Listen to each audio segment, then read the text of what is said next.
beau. Et les panafricanistes, entre guillemets, m'ont toujours plu parce que vous êtes des gens quand même très agréables, vous êtes doux, vous êtes corrects, vous êtes vraiment, c'est beau, je vous aime. Mais la réalité est différente de ce que vous voyez là. Quand vous voyez le Maroc quelque part et vous dites que non, il ne faut pas qu'on dise, mais c'est que vraiment vous ne comprenez pas grand-chose à la France-Afrique. Ces gens sont extrêmement dangereux. Vous dites qu'il faut d'abord qu'on l'accepte et puis on voit, non, non, non, les traites, on coupe leur tête. C'est comme ça que ça se passe avec les traîtres. On coupe leur tête. Vous marchez avec un traître, il va à un moment ou un autre, quand vous aurez le dos face à l'ennemi, ils vont vous poignarder dans le dos. C'est ça la réalité. Très bien. Maintenant, vous me dites que oui, on a des élus, des grands panafricanistes, parce que c'est merveilleux. Le vrai panafricaniste est un indépendantiste qui s'ignore. Le faux, c'est un France-africain qui, en clair. Alors, vous me dites que non, il y a des nouveaux hommes qui sont dans le mouvement panafricaniste et tout ça. Je dis, waouh, vous m'épatez, mes frères. Donc, selon vous, vous voyez des gens qui sont élus, la Commission européenne ne critique pas comme ça a été le cas pour Mugabe et vous dites que c'est bon, mais c'est dangereux pour nous. Vous dites que bon, il y a des gens qui sont là comme c'est un Tchadien et que Idriss Déby a souvent quand même dit que non, on est pour le franc CFA. Le président Biala dit en premier dans un rapport qu'il a fait au Cameroun, où en sommes-nous? Santé pour tous en l'an 2000. Pour ces gens, leurs promesses n'engagent que ceux qui les reçoivent. Donc ce qu'ils disent là, ça ne les engage pas. Il a dit ça, il a fait quoi? Il a parlé de l'âge de Noé, il a demandé 5 francs un jour aux Français qui ont voulu violer plus de 200 de leurs enfants. Le nouveau président élu, monsieur, comment il s'appelle, monsieur le président de la Guinée, Conakry. Alpha Condé. Alpha Condé, excusez-moi d'oublier son nom. Mais il vient, il dit que la première chose qu'il dit, c'est qu'il ne faut plus que les présidents arrivent en retard au cours. Qu'avant le président arrivait, il arrive tout le temps à l'heure dans les autres émissions, dans les autres réunions internationales, pardon. Mais en Afrique, il vient toujours en retard. Donc, il faut que ça change. Voilà ce qu'il trouve de bon. Et je me rappelle que dans mon pays, il y a un premier ministre qui avait fait aussi cette histoire d'arriver à l'heure. Il a fini en prison. Vous comprenez? Donc, ce qui est essentiel, il n'en parle pas. Il ne parle pas du Fonds des colonies françaises d'Afrique. Il ne parle pas de la présence des militaires français qui violent des enfants en Afrique. Il ne parle pas de Bolloré et tous ces individus, mais il vient parler des horaires. Et puis je vois sur les sites les panafricanistes qui disent que, oh non, ah non, là, cette fois-ci, le président va arriver à l'heure et c'est une bonne chose. Mais de qui se moque-t-on? Mes frères, si nous ne nous battons pas par tous les moyens, nous sommes cuits. Que ce soit clair, on ne peut pas compter sur des gens qui ont à la table du diable pour nous libérer. C'est pas possible. C'est pas possible. C'est simplement rêver de vous. Donc j'espère, parce que moi je suis quand même un homme, à force de fréquenter les panafricanistes comme vous, je me dis peut-être que ça va bouger. Mais jusqu'ici, je ne me suis pas trompé. Et je pense que ces gens sont dans la continuité. Et la preuve, c'est que la Commission européenne et toutes ces institutions internationales n'ont rien déclaré d'hostile contre. Alors que, rappelez-vous, quand Mugabe est devenu président, mais c'était la catastrophe dans le monde entier. Ah non, Mugabe, c'est un tueur. Eux là, non, c'est bon, c'est beau. On a vu ces gars en train de rire de toutes ces dents et tout ce monde. Non, vraiment, mes frères, ceux-là ne peuvent pas nous libérer. Nous devons nous battre par tous les moyens. Je vous remercie que nos ancêtres veillent sur vous. Et surtout, Badakani, commence à vénérer tes ancêtres. C'est ce qui te manque. Merci Jules donc, pour cet appel. Alors, on reste au standard avec Sissoko de la France. Président Madakani, vous êtes très salué aujourd'hui. Sissoko, bonsoir. Bonsoir Bachir, bonsoir les panels. Moi, je vous appelle concernant la rentrée des Maroc au Union africaine. Moi, je les vois très, très, très mauvais parce que les Maroc, moi personnellement, il n'a jamais contribué pour l'Afrique. En fait, ce qui se passe au Maroc, pour nous les Noirs, pour nous les Africains au Maroc, c'est très, très, très dur. Et les Marocains nous traitent très, très mal. Personne ne parle de ça. Les Arabes entiers, ils nous voient, qu'ils soient en Europe, qu'ils soient en Afrique, ils nous voient toujours qu'on est des merdes, toujours on est des sous-hommes. Personnellement, j'ai très très peur d'avoir un Maroc, d'être une africaine, d'être applaudi comme ça pour nous les Noirs. Mais la suite, on verra. Je vous remercie. Merci. Au revoir. Bonne soirée. Merci à vous, Monsieur Sissoko, depuis la France. Patrick, vous nous appelez de l'Angola. Bonsoir.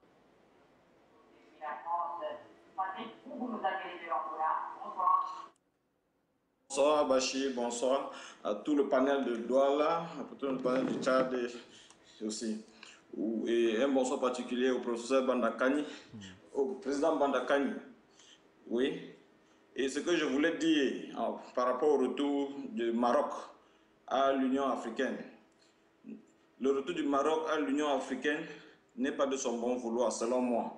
Je crois que l'Union européenne est derrière le retour du Maroc pour se servir de lui, pour combattre la nouvelle dynamique panafricaniste qui est en train de naître en Afrique subsaharienne. C'est ça ce que je crois. Le Maroc ne revient pas gratuitement à l'Union africaine. C'est tout ce que j'avais à dire.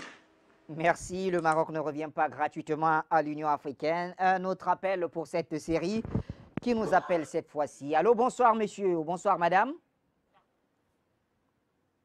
Allô? Oui, allô, bonsoir. Quel est votre nom? Vous nous appelez d'où? C'est Alice France. Alors, je n'ai pas bien suivi. Alice de France. Ah, Dame Alice, bonsoir. Bonsoir, bonsoir. Ouais. Ok. Allez, soyez les bienvenus, on vous écoute. Alors, j'appelle parce que pour contribuer à l'émission. Ici, en France, nous, on travaille avec les Marocains. On travaille avec les Marocains. Les Marocains, ils méprisent les Noirs. Les gens qui ont la peau noire. Moi, je n'avais jamais imaginé que les Marocains, ils étaient les Africains. Bonsoir. Non, je n'avais jamais imaginé que les Marocains, ils étaient des Africains. Parce que de la manière ils se comportent envers les Noirs, c'est incroyable. Il faut le vivre pour il faut le voir pour le croire, parce que c'est pas possible. Hein? Les Marocains, ils ont toujours traité les Africains comme des esclaves, les nègres. Ils disent que ce sont des Blancs, ce ne sont pas des Noirs. Donc, moi, je pense que la présence du Maroc au sein de l'Union africaine, moi, je pense que c'est une très mauvaise chose. Voilà le Maroc qui a le roi du Maroc qui a son conseiller, c'est pas quoi là, qui est je sais pas qui ou familier avec Madame Bensouda de la CPI. Le Maroc, il n'a même pas dit quelque chose au sujet de la CPI. Voilà son frère africain aussi, s'ils sont africains, voilà un frère africain qui est en train de mourir à la CPI là-bas. Le Maroc, le contraire, il a envoyé son armée pour combattre Laurent Gbagbo. Moi, je pense que la présence du Maroc au sein de l'Union africaine, il y a quelque chose en bas de cette histoire-là. Il y a quelque chose en bas. Donc, les présidents africains doivent ouvrir les yeux. Parce que, actuellement, les Africains sont en train de manifester partout en Europe, partout dans le monde, pour sortir du franc CFA. Et c'est là que, du jour au lendemain, le Maroc se réveille pour se mettre avec les autres Africains pour dire que lui veut intégrer l'Union africaine. Moi, je pense que ceux-là, ils sont envoyés par la France pour détruire le plan de l'Afrique. Parce qu'ils savent bien qu'aujourd'hui, les Africains sont réveillés. Hein? Le roi du Maroc, il n'a qu'à parler de la CPI d'abord. Avec Fatou Bensouda, sa bouche, on dirait que il n'a qu'à parler de la CPI d'abord, de se mettre dans notre histoire des Africains. Merci. Merci, madame. On va essayer également de mesurer un peu nos propos, c'est vrai. Et puis peut-être faire la part des choses, messieurs, quand même. On parle du Maroc politique. Oui, on parle du Maroc politique. Sinon, ça va friser à un certain acharnement contre les Marocains. Alors, il y a un dernier appel avant de revenir sur le plateau. Marie, bonsoir. Vous nous appelez de la Côte d'Ivoire. Bonsoir, Bachir. Ah, c'est Madame Mariam. Je salue M. Momo, Bandakani, Sita, tous ceux qui sont sur le panel. Bon, moi, je suis pour le retour du Maroc dans l'Union africaine.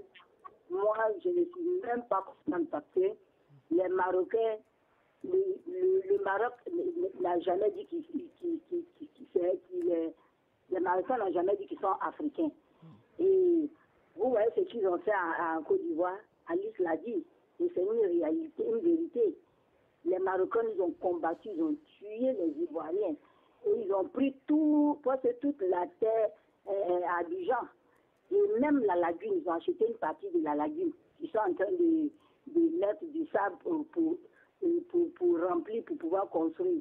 Et il y a un village même de débris à Diamé que le Maroc a acheté. Il veut leur chasser ces villageois pour construire. Mais vous voyez, mais c'est méchant. Cet homme-là, on ne l'a jamais vu autant de fouets de Didier Babo. C'est quand on a enlevé Babo, comme la Côte d'Ivoire est devenue un no man's land, ça n'a plus de propriétaire et que Draman l'a fait venir et puis il vient foutre la merde. Et moi, je pense qu'on doit faire très attention parce que il est trop colon. Il est plus colon même que les colons français. Donc, son arrivée à l'Union africaine, là, il faut que le président Idriss Déby, ceux qui sont les vrais panafricains, ils fassent très attention pour ne pas qu'il va brader le travail que nous avons fait et puis nous ramener dans la colonie. Dans la colonie française, on n'a plus besoin de cela parce que nous, on veut avancer. C'est ce que j'ai à dire. Merci, bonsoir à tout le monde. Merci, Madame Mariam, pour votre appel. François Béot, on est avec vous sur le retour du Maroc au sein de l'Union africaine. Alors, les avis sont très, très mitigés à ce que nous constatons. Il y a des Africains, pour la grande majorité, je veux dire, pour ceux qui appellent ce jour, qui sont totalement contre le retour du Maroc. En tout cas, c'est fait sur le plan officiel, diplomatique et tout ce que vous voulez. C'est déjà fait.